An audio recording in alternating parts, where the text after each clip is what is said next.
unatakiwa ujue kwamba duniani tumekuja tunaishi, lakini sisi hapa sio sehemu ya kuishi. Hapa tumekuja tu kuja kuishi nini, lakini hatujazaliwa kwamba eti tutaishi milele, sio? Kwa hiyo unapoishi unatakiwa ufahamu pia kwamba kuna kufariki. Kwa hiyo unatakiwa ujiandalie pia kesho yako njema. Mimi sio mtu ambaye ni mtu wa dini kwamba ni Mkristo, ni Muislamu au ni nini, no. Siko kwenye hizo dini zote. Ingawa babangu ni mchungaji, lakini nimejitoa kwenye hizo dini. Nina dini yangu binafsi ambayo mimi pamoja na ndugu zangu ambao tunaamini kwenye kile ambacho sisi tunakiamini. Tuko registered, ambao sisi tunajuana wenyewe kwa wenyewe. Tuko 10,000 mpaka sasa ambao tunajuana, lakini kwa watu ambao wengine hawajapata access ya kutupata kwa sababu bado hatujatangaza tunafanya wapi na nini, kwa sababu kuna baadhi ya vitu tunakamilisha ili tukiondoka ni tunaondoka. Okay. Umenielewa?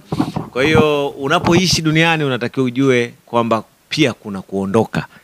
Yaani hakuna mtu ambaye ataendelea kuishi hapa duniani milele. Umenielewa?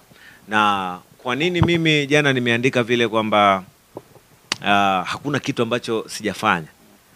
Cha kwanza, watu wengi tumekuwa tunatamani kwenda mbinguni. Kila mtu anakuambia chifu, omba mwisho mwema, okoka, nani uslim, uwe Muislamu.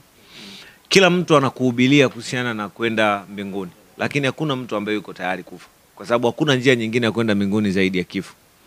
Sio? Sasa unaniambiaje habari ya mimi niwaze kwenda mbinguni? It means niwaze kifo. Sio? Yaani unaponiambia habari za kukaa na waza kuhusiana na mbinguni, it means na hofu ya kifo. Sasa mimi siogopi kifo kwa sababu najua kwamba nimezaliwa ili nife. Nitakufa siku moja. Na nimezaliwa mimi mtoto wa kiume. Yaani ukishakuwa mtoto wa kiume, kukutana na challenge, matatizo yoyote, mimi huwa nacheka sana au nafurahi ninapoona mtoto wa kiume akipata matatizo, watoto wa kiume wengine wanafurahia. Yaani mtoto wa kiume kufurahia anguko la mtoto wa kiume mwenzie, huo ni naweza nikamuita huyo mwanaume ni mwanamke.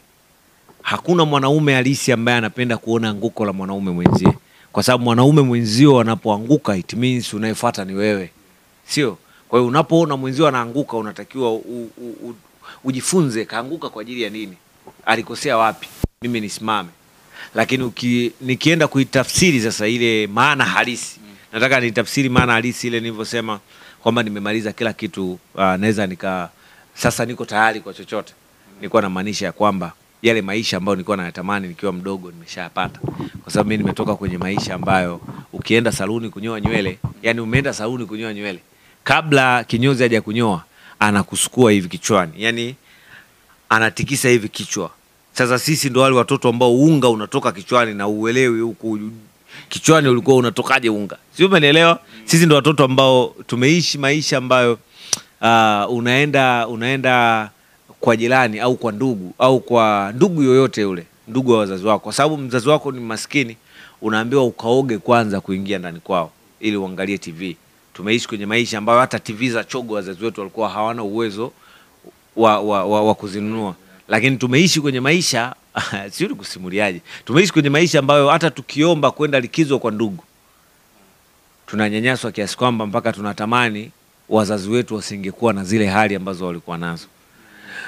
Ushaifika kwa ndugu kipindi, naongelea kipindi mdogo. Ushaifika kwa ndugu kipindi mdogo, unafika pale ndugu zako unaishi nao vizuri tu, mnacheka nini, baadaye kikaonekana kitu hakipo, hata kikombe tu hakijaonekana. Mbona hizi tabia kisisi siku zote hazikuepo? Hazikuepo ndani. Ni nani huyu? Sasa hayo ndo maisha ambayo nimetokea maisha ambayo ugali unakata na nyanya. Yaani ugali na nyanya unakata, unaweka chumvi, unakula. Yaani ugali na kachumbari. Kuna muda mwingine unakula ugali na chumvi. Sisi ndo watoto ambao tunatumwa na mama kwenda kuomba unga, chumvi, sukari kwa jirani na tunanyimwa. Sio, umenielewa? Sisi ndo watoto ambao tumezaliwa kwenye familia ambayo usipojipambania hata ukiwa mdogo uli. Sasa hivi kwa stage niliyofika ya kuwa na uwezo hata kusaidia yatima, kusaidia wajane, kusaidia wengine nao wabadilishe maisha yao. Kuna watu wengi ambao wamefanikiwa kupitia mimi. Lakini pia kuna watu wengine wengi wako mitandaoni. Kuna watu naweza nikawaita ni wapumbavu kwa sababu kuna watu wanatapeli watu kupitia jina langu. Ukiingia Facebook, Instagram, TikTok, unakuta akaunti za Chief Godlove ni nyingi, alafu wanawadanganya watu kwamba wao ni Freemason. Na kila siku nimekuwa watu na wakataza, hata kwenye interview naambia jamani, mimi sio Freemason wala sihusiana nayo mambo, umenielewa? Lakini unakuta lijitu limetapeliwa, linakuja chief, mimi nimetapeliwa, nituma namba kwa jina linaitwa John, unaambia wewe fala, mimi naitwa John. Hapana, sasa nilikuwa nakutafuta, sasa unajua shida, una shida, sasa unatapeliwaje? Yani una shida, unatapeliwaje? Umenielewa? Na ukiona mtu katapeliwa, jua kabisa